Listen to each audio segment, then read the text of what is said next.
Salam sejahtera, saya Salvinus Saribun bersama anda sekali lagi dalam berita Monitori TV malam ini.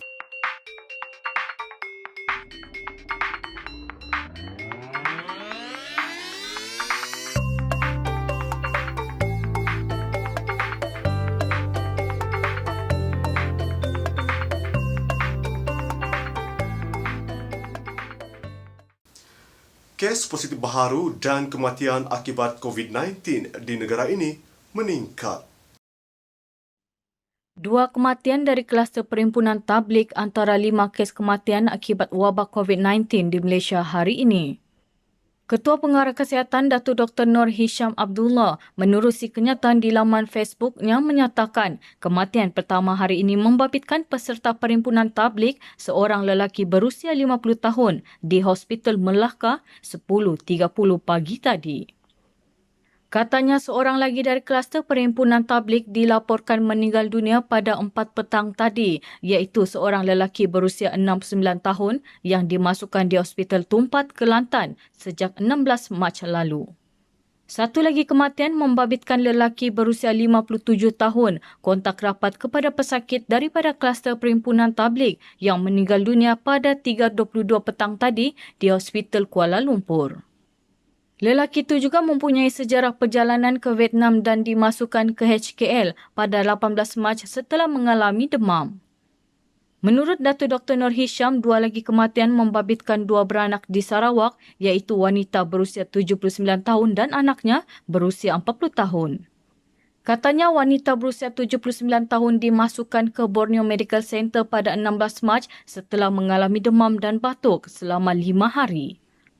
Wanita berusia 79 tahun itu meninggal dunia pada 18 Mac. Anaknya meninggal dunia 1.20 petang tadi. 5 kes kematian itu menjadikan kes kematian akibat wabak COVID-19 di Malaysia meningkat kepada 8 kes. 17 kes baru positif COVID-19 di Sabah dilaporkan hari ini menjadikan jumlah keseluruhan 136 kes di negeri ini. Menteri Kesihatan dan Kesejahteraan Rakyat Datuk Frankie pun dalam Facebook miliknya memaklumkan daerah Tawau yang mencatatkan satu kematian semalam menjadi daerah tertinggi merekodkan kes COVID-19 di Sabah dengan 37 kes berbanding 32 kes semalam. Sementara Lahad Datu kekal dengan 32 kes diikuti dengan Kota Kinabalu dengan 17 kes. Daerah Kinabatangan 11 kes dan Sandakan kekal dengan 8 kes. Manakala 6 kes masing-masing di Beaufort dan Tuaran. Sementara 5 kes masing-masing di Kota Belud dan Kunak, Sipitang 4 kes, Putatan 3 kes dan 1 kes masing-masing di Papar dan Sempurna. Hanya seorang wakil atau ketua keluarga dibenarkan keluar dari rumah sekiranya ada keperluan untuk membeli barangan keperluan atau mendapatkan ubat-ubatan. Menteri Kanan yang juga Menteri Kerja Raya, Datuk Seri Fadilah Yusof berkata, kebenaran untuk membawa ahli keluarga lain pula bergantung kepada budi bicara pihak polis. Perkara ini ialah kalau mengikut perintah larangan yang dibenarkan keluar, misal kata untuk membeli barang keperluan. Sama ada dia nak beli barang-barang makanan ataupun terpaksa beli ubat-ubatan, hanya dibenarkan seorang, ketua keluarga. Itu garis panduan asas. Tapi misalnya kalau terpaksa ada membawa orang, itu dia kena beri penjelasan pada pihak polis. Pihak polis akan menggunakan budi bicara. Tapi secara dasar hanya seorang boleh dibenarkan. Tapi misal kata nanti berlaku kematian, dan ini kenalah diterangkan pada pihak polis. Tapi seboleh-bolehnya kurangkan pergerakan di luar rumah. Hanya keluar bila perlu. Beliau berkata demikian dalam sidang media di Putrajaya hari ini. Dalam pada itu, beliau memaklumkan polis boleh mengambil tindakan undang-undang terhadap mereka yang membuat saringan COVID-19 di hospital dan klinik kerajaan atau swasta tetapi gagal mengisytiharkan bahawa mereka adalah kontak rapat kepada pesakit yang sudah disahkan positif. Kita ikuti laporan Ketua Pengarah Kesihatan. Malahan sekarang ini ramai petugas yang berada di hadapan, khususnya para doktor dan nurses sudah pun terjangkit dengan COVID-19. Jadi untuk itulah kita tadi memutuskan dan menyarankan siapa-siapa yang membuat saringan di klinik ataupun di hospital sama ada awam ataupun swasta, kalau kita dah ada close contact ataupun kita dah ada perhubungan dengan mereka yang didapati positif, bila kita datang ke klinik, ke hospital, maklumkan dengan pihak hospital, nurses dan doktor bahawa kita ni sudah pun ada close contact dengan mereka yang positif. Kalau tidak, kita sebenarnya mendedahkan para pekerja kita, khususnya yang frontliners ini untuk dijangkiti oleh COVID-19. Kita tak mau keadaan nanti hospital tak dapat memberi perkhidmatan kepada kita, jaga kesihatan kita sebab semua doktor dan nurses ni dijangkiti. Tegasnya, kegagalan berbuat demikian boleh diambil tindakan mengikut undang-undang. Tambah beliau, pekerja barisan hadapan seperti doktor dan jururawat serta petugas kesihatan lain tidak boleh dirisikokan dengan jangkitan virus berkenaan kerana ia boleh menjejaskan perkhidmatan kesihatan yang amat diperlukan dalam situasi sekarang. Polis Kontingen Sabah akan mengatur gerak 109 pasukan untuk bekerjasama dengan Angkatan Tentera Malaysia dalam menguatkuasakan Perintah Kawalan Pergerakan bermula tengah malam ini. Pesuruhjaya Polis Sabah Datuk Zaini Jas berkata, biarpun ada penglibatan tentera namun tahap kekerasan yang digunakan masih secara minima bagi meminta orang ramai mematuhi perintah itu. Katanya pematuhan perintah itu di Sabah baru mencapai 90%. Contoh, dia nak pergi hospital dia sebab nak bawa isteri dia besar bersalin. Tapi kalau nak bawa isteri bersalin, takkan satu keluarga pergi. Nak pergi barang dekat pasar raya, makanan untuk harian, takkan nak bawa satu family pergi. Kita pun bertimbang rasa, kalau dah bawa family, takkan nak suruh driver pergi, anak-anak tinggal dekat blok, siapa nak jaga anak-anak. So the best, don't bring your family, go alone. Ya, bila ramai pergi, percampuran itu, tendensi untuk menjangkit itu tinggi. Beliau berkata demikian semasa sidang media mengenai Perintah Kawalan Pergerakan di Ibu Pejabat Polis Kontingen Sabah di Kepayan pagi tadi. Katanya pematuhan perintah itu di Sabah baru mencapai 90%. Selepas sidang media itu, Datuk Zaini diiringi Pegawai Kanan dan Ketua Polis Daerah Kota Kinabalu, Asisten Komisioner Habibi Majinje turut mengadakan pemantauan bagi operasi sekatan jalan raya di Kepayan, Tanjung Lipat dan Putatan. Beliau turut menasihatkan pengguna jalan raya yang tidak mempunyai urusan penting supaya berpatah balik ke rumah masing-masing dan patuh kepada arahan Perintah Kawalan Pergerakan yang berkuat kuasa pada 18 hingga 31 Mac ini. Polis Kontingen Sabah melalui cawangan khas kini mengesan 300 orang lagi ahli tabligh di negeri ini yang masih belum tampil menjalani pemeriksaan kesihatan berkaitan COVID-19 selepas menghadiri perhimpunan tabligh di Masjid Seri Petaling, Kuala Lumpur hujung bulan lalu. Pesuruhjaya Polis Sabah Datuk Zaini Jas berkata 700 ahli tabligh telah dikesan. Beliau berkata keberadaan 300 orang lagi belum dapat dipastikan kerana apabila madrasah ditutup, mereka tidak dapat dihubungi. Ada orang ramai dan juga ahli tabligh ini yang masih belum tampil, please come forward. Tampil kepada pihak polis, Kementerian Kesihatan untuk kita buat pemeriksaan kesihatan. Kita bukan nak tangkap, kita melakukan pemeriksaan kesihatan.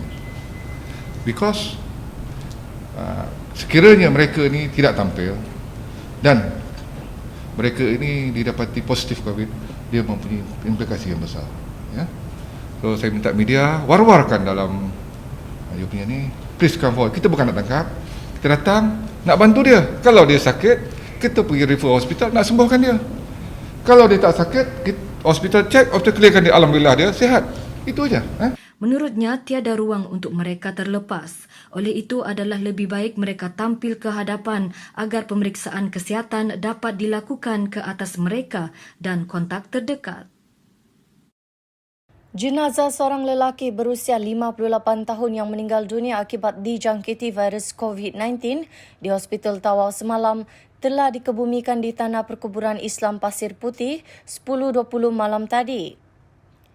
Urusan pengkebumian disempurnakan pasukan perubatan Hospital Tawau. Terdahulu, jenazah dibawa dari hospital menaiki sebuah kenderaan sebelum diusung menggunakan beg besar. Turut kelihatan beberapa orang ahli tabligh dipercayai kenalan arwah. Orang ramai bagaimanapun tidak dibenarkan menghampiri kawasan pengkebumian atas sebab keselamatan. Pusat Kesiapsiagaan dan Tindakan Cepat Krisis Kebangsaan CPRC sebelum itu mengesahkan mangsa meninggal 6.27 petang semalam. Mangsa adalah peserta perhimpunan tablik di Masjid Sri Petaling Kuala Lumpur awal bulan ini, mengalami demam pada 3 Mac lalu dan ditahan di hospital sejak 9 Mac sebelum disahkan positif COVID-19 2 hari kemudian. Ini kes kematian ketiga akibat virus itu di negara ini. Dewan Bandaraya Kota Kinabalu DBKK mengambil pendekatan memendekkan waktu operasi beberapa premis perniagaan dan pasar awam di bandaraya bagi memastikan perintah kawalan pergerakan dipatuhi. Berkuat kuasa serta-merta dari 18 hingga 31 Mac, semua stesen minyak di daerah ini hanya akan beroperasi bermula 6 pagi sehingga 2 petang. Manakala pasar awam yang dibenarkan beroperasi akan dibuka bermula 6 pagi sehingga 2 petang. Sementara restoran pula akan beroperasi antara 6 pagi hingga 5 petang. Bagi pasaraya, kedai runcit, kedai serbaneka dan bekeri pula akan beroperasi bermula 7 pagi sehingga 5 petang. DBKK akan mengambil tindakan penguatkuasaan terhadap mana-mana pemilik premis perniagaan yang gagal mematuhi arahan ini. Sementara itu, tinjauan BTTV siang tadi di hari keempat Perintah Kawalan Pergerakan di Kota Kinabalu mendapati aktiviti orang ramai kian berkurangan berbanding sebelumnya. Tinjauan di Pasar Besar Kota Kinabalu mendapati orang ramai masih datang untuk membeli barangan keperluan harian seperti sayur-sayuran serta buah-bahan, tetapi kedatangan pengguna tidak seramai seperti hari-hari sebelumnya. Rata-rata pengunjung dan peniaga juga didapati memakai penutup hidung dan mulut sebagai langkah keselamatan. Saya 3 hari, 4 hari, rumah pun bukan jauh sangat pun. Dekat saja, dalam kawasan bandar juga. Macam kami pun, peniaga pun macam rasa risau jugalah. Itu, tapi apa yang lebih penting, di rumah lebih selamat lah. Itu yang penting. Macam kita ni ada keluarga, ada anak bini, lebih selamat kalau kita di rumah sama-sama dan jalan. Ketika ini terdapat 3,260 pelajar tajaan Kerajaan Sabah yang menuntut di Semenanjung Malaysia dan di luar negara. Menteri Pelajaran dan Inovasi Datuk Dr. Yusof Yaakob berkata, daripada jumlah itu, seramai 2,136 adalah tajaan biasiswa Kerajaan Negeri Sabah dan 1,124 pelajar di bawah tajaan Yayasan Sabah termasuk 276 pelajar sekolah menengah. Pelajar dari Sabah yang menuntut di institusi pengajian tinggi awam dan swasta di Semenanjung dinasihatkan supaya kekal berada di tempat penginapan kampus masing-masing sepanjang Perintah Kawalan Pergerakan berkuat kuasa.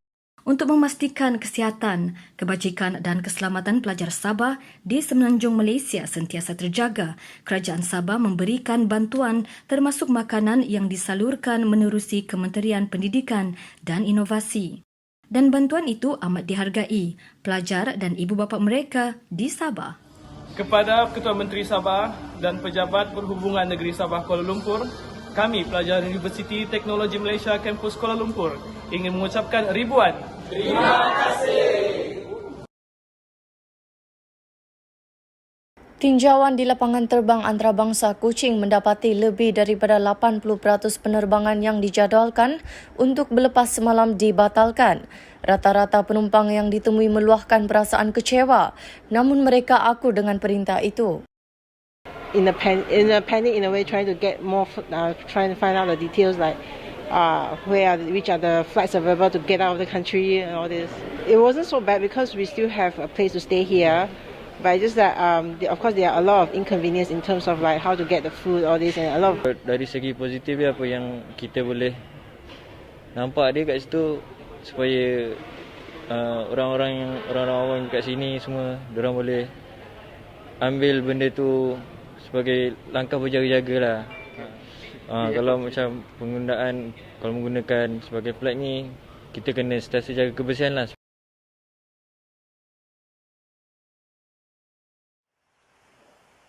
Selaras dengan saranan Jabatan Agama Islam Sarawak, 17 Mac lalu, kerja pembersihan Masjid Giat dilakukan di Bintulu. Masjid Darul Hidayah Kidurong antara yang telah melakukan kerja-kerja berkenaan.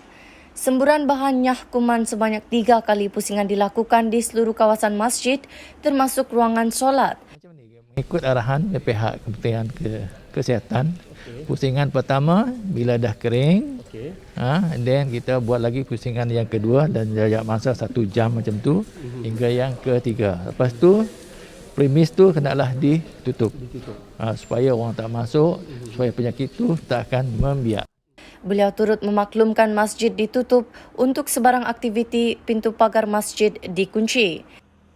Di samping itu ingin kita maklumkan kepada jemaah semua, kita menggunakan klorok dan kesannya kalau kita nak solat juga mungkin ada kesan lah. Kita kena faham. Sebab itulah kita permisi kita kena tutup dan tak dibenarkan untuk solat di masjid ni.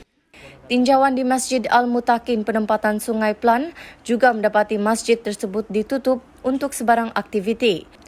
1 kes kematian akibat COVID-19 dilaporkan di Sarawak setakat ini membabitkan seorang pastor berusia 60 tahun 4 hari lalu. Saudara, terus ikuti kami setiap hari bagi menyaksikan paparan berita terkini di Borneo Today TV. Saya Salvinus Saribun, Berita Borneo, Lensa Borneo.